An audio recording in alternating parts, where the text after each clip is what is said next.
ಬಸವನ ಪವಾಡವ್ವ ಹೇಳ್ತೀನಿ ಕೇಳ್ರಯ್ಯವ್ವ.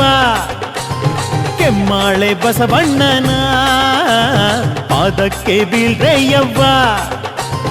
ಚಂದ್ರಕುಮಾರಿ ಎಂಬ ಭಕ್ತೆ ವ್ಯವಹಾರದ ಹಣವ ಕಳೆದುಕೊಂಡಾಳಮ್ಮ.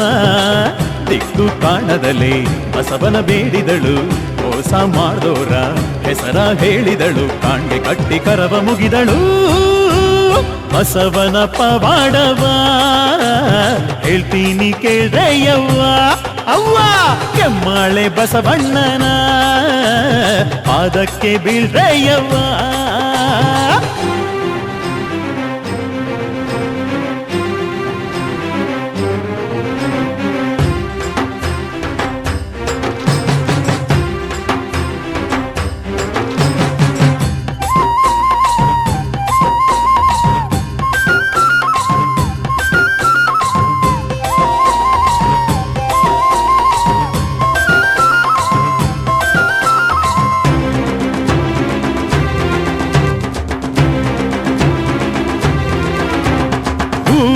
ಮಾರೋ ಬಡವಿಯ ಮೊರೆಯ ಆಲಿಸಿದ ಬಸವಣ್ಣನು.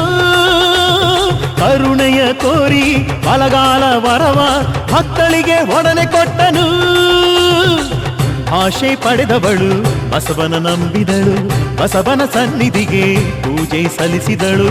ಆಶೆ ಪಡೆದವಳು ಬಸವನ ನಂಬಿದಳು, ಬಸವನ ಸನ್ನಿಧಿಗೆ ಪೂಜೆ ಸಲ್ಲಿಸಿದಳು. ತನ್ನೆಲ್ಲ ದುಃಖ ಮರೆತಳು, ಬಸವನಾಮ ಜಪಿಸುತ್ತಿದ್ದಳು. ತನ್ನೆಲ್ಲ ದುಃಖ ಮರೆತಳು, ಬಸವನಾಮ ಜಪಿಸುತ್ತಿದ್ದಳು. ಬಸವನ ಪವಾಡವ ಹೇಳ್ತೀನಿ ಕೇಳ್ರಯ್ಯವ್ವ. ಕೆಮ್ಮಾಳೆ ಬಸವಣ್ಣನ ಪಾದಕ್ಕೆ ಬೀಳ್ರಯ್ಯವ್ವ. ಅವ್ವ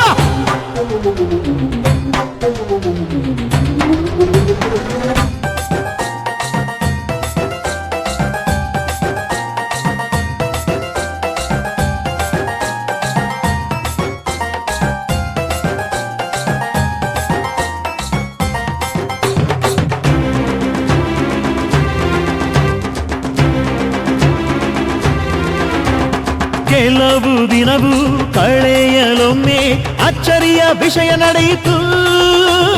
ಮೋಸಗೈರ ವ್ಯಕ್ತಿಗಂದು ಸಾಲ ಸಲ್ಲಿಸ ಮನಸಾಯಿತು. ಹಣವ ಪಡೆದವನು ಬಸವನ ಭಕ್ತಳಿಗೆ ಹಣವ ನೀಡಿದನು ತಪ್ಪಾಯಿತೆಂದು. ಹಣವ ಪಡೆದವನು ಬಸವನ ಭಕ್ತಳಿಗೆ ಹಣವ ನೀಡಿದನು ತಪ್ಪಾಯಿತೆಂದು. ಈ ಭಕ್ತಳ ಬಾಳು ಬೆಳಗಿತು, ಬಸವಣ್ಣನ ಲೀಲೆ ಮೆರೆಯಿತು. ಈ ಭಕ್ತಳ ಬಾಳು ಬೆಳಗಿತು, ಬಸವಣ್ಣನ ಲೀಲೆ ಮೆರೆಯಿತು. ಬಸವನ ಪವಾಡವ ಹೇಳ್ತೀನಿ ಕೇಳ್ರಯ್ಯವ್ವ. ನಮ್ ಕೆಮ್ಮಾಳೆ ಬಸವಣ್ಣನ ಪಾದಕ್ಕೆ ಬೀಳ್ರಯ್ಯವ್ವ. ಚಂದ್ರಕುಮಾರಿ ಎಂಬ ಭಕ್ತೆ ಕಳೆದ ಹಣವ ಹೀಗೆ ಪಡೆದುಕೊಂಡಾಳಮ್ಮ. ಬಸವಗೆ ಪೂಜೆಯನ್ನು ತಪ್ಪದೆ ನೀಡಿದಳು, ಬಸವನ ಮಹಿಮೆಯನ್ನು ಹೊಗಳಿ ಹಾಡಿದಳು. ಕಾಂಡೆ ಕಟ್ಟಿ ಕರವ ಮುಗಿದಳು. ಬಸವನ ಪವಾಡವ ಹೇಳ್ತೀನಿ ಕೇಳ್ರಯ್ಯವ್ವ. ಕೆಮ್ಮಾಳೆ ಬಸವಣ್ಣನ ಪಾದಕ್ಕೆ ಬೀಳ್ರಯ್ಯವ್ವ.